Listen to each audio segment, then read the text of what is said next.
आप सभी का स्वागत है। आज मैं सुनाने जा रही हूँ पैसों का अहंकार कहानी। शहर से 2 मील की दूरी पर नदी किनारे हरे भरे वृक्षों वाले एकलव्य आश्रम की मनमोहिनी छटा सचमुच देखते ही बनती थी। दूर दूर तक एकांत और शांत वातावरण था। आश्रम में केवल उन्हीं बच्चों को प्रवेश दिया जाता जो हर दृष्टि से योग्य होते थे। गुरु हरिप्रसाद जी आश्रम के संचालक थे, जिनका बच्चे बहुत सम्मान करते थे। वह आश्रम के परिसर में बने निवास में ही रहते और वहाँ की व्यवस्था का पूरा ध्यान रखते थे। उनकी धर्मपत्नी मधुलता एक विदुषी पतिव्रता स्त्री थी। उनका इकलौता पुत्र सौरभ बहुत सुशील और होनहार था। आश्रम में कुल 25 विद्यार्थी थे, जिनमें उनका पुत्र भी शामिल था। जयंत उन सब का मॉनिटर था। वह एक निर्धन परिवार से था। उसका पिता सेठ शोभाराम की दुकान पर मजदूरी करके अपने परिवार का पेट पाला करता था। सेठ जी के लड़के विक्रम ने इसी आश्रम में प्रवेश ले रखा था, लेकिन उसमें एक कमी थी कि वह जयंत को सदा तिरस्कार की दृष्टि से देखा करता था। एक रोज विक्रम ने गुरुजी से कहा कि उसकी जेब से किसी ने चांदी का सिक्का चुरा लिया। पूछने पर उसने बताया कि उसका शक जयंत पर है।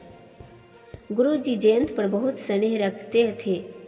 यही नहीं, उसे वह अपना सबसे अधिक विश्वास पात्र शिष्य भी समझते थे। उसका नाम सुनकर गुरुजी को बहुत पीड़ा हुई, जो उन्हें अंदर ही अंदर सालने लगी। जब इस बारे में जयंत समेत सभी बालकों से पूछा गया तो उन्होंने कहा कि उन्हें कुछ पता नहीं है। गुरुजी इसके कारण बहुत परेशान रहने लगे। आज तक उनके आश्रम में ऐसी दुखद घटना पहले कभी नहीं हुई थी।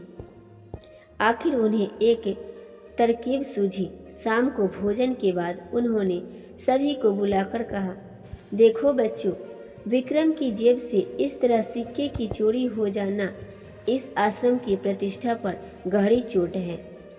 यह तो मानना ही पड़ेगा कि जिसने यह हरकत की है वह कोई बाहर का नहीं है, बल्कि हम में से ही कोई है। खैर, जाने अनजाने में जिससे भी यह गलती हुई है, उससे मेरा यही कहना है कि वह तुरंत अपनी गलती सुधारे और सुबह होने से पहले पहले उस सिक्के को आश्रम की पत्र मंजूषा में डाल दे। यदि ऐसा नहीं हुआ तो मुझे बहुत कष्ट होगा। इस स्थिति में सिक्के की कीमत मुझे अपनी ओर से अदा करनी होगी। गुरुजी के इस कथन पर एकदम सन्नाटा छा गया। सोने से पहले बालकों में काफी देर तक इसी बात की चर्चा होती रही। उनका हृदय बार बार कचोट रहा था कि गुरुजी ने इस घटना से दुखी होकर यदि आश्रम छोड़ दिया तो उन सबके लिए वह डूब मरने जैसे बात होगी। गुरुजी भी देर रात तक सो नहीं पाए। दूसरी ओर चारपाई पर लेटे सौरभ की नजरें पिता पर लगी हुई थी। वह भी बहुत दुखी था। कुछ देर के बाद जब सौरभ ने देखा कि पिताजी सो रहे हैं, तो वह चुपके से उठा और बिना किसी आहट के धीरे से बाहर निकल गया। गुरुजी सचमुच सोए नहीं थे, बल्कि आंखें मींचकर लेटे थे। बेटे का इस तरह बाहर जाना उन्हें कुछ अजीब लगा, पर उस समय वह कुछ बोले नहीं। सुबह जब पत्र मंजूषा खोली गई तो उसमें वह सिक्का मिल गया।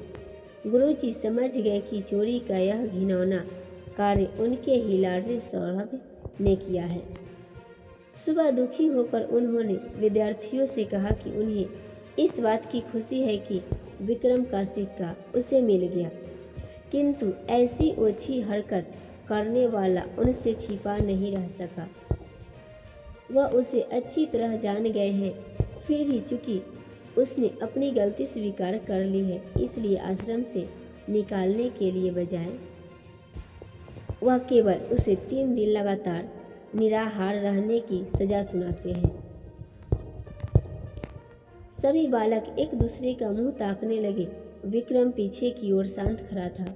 जयंत के चेहरे पर उदासी छाई हुई थी। सौरभ का सिर नीचे की ओर झुका था। गुरुजी कुछ देर रुककर फिर बोले, अब आप सभी यह जानना चाहेंगे कि इस दंड का भागी कौन है? तो सुनिए, दोषी मेरा अपना बेटा सौरभ है। यह सुनते ही विक्रम जोर से चिल्लाया, नहीं नहीं, यह पाप सौरभ से नहीं मुझसे हुआ है।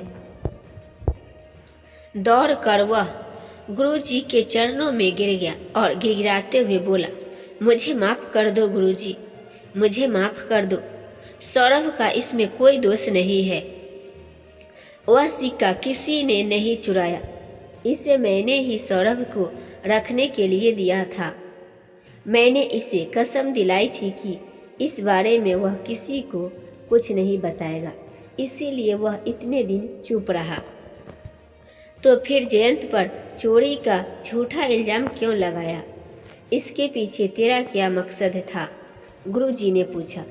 जयंत से मन ही मन मुझे ईर्ष्या होने लगी थी, क्योंकि वह मेरी बराबरी कर रहा है, इसलिए मैं इसे अपमानित करके किसी तरह आश्रम से निकलवा देना चाहता था।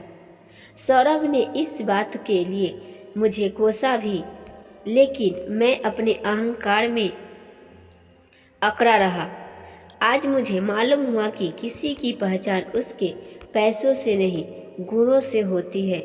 कहता हुआ वह फुट फुट कर रोने लगा। धन्यवाद वीडियो को अंत तक सुनने के लिए। वीडियो को लाइक करें और चैनल को भी सब्सक्राइब करें और अपने दोस्तों के साथ भी शेयर करें।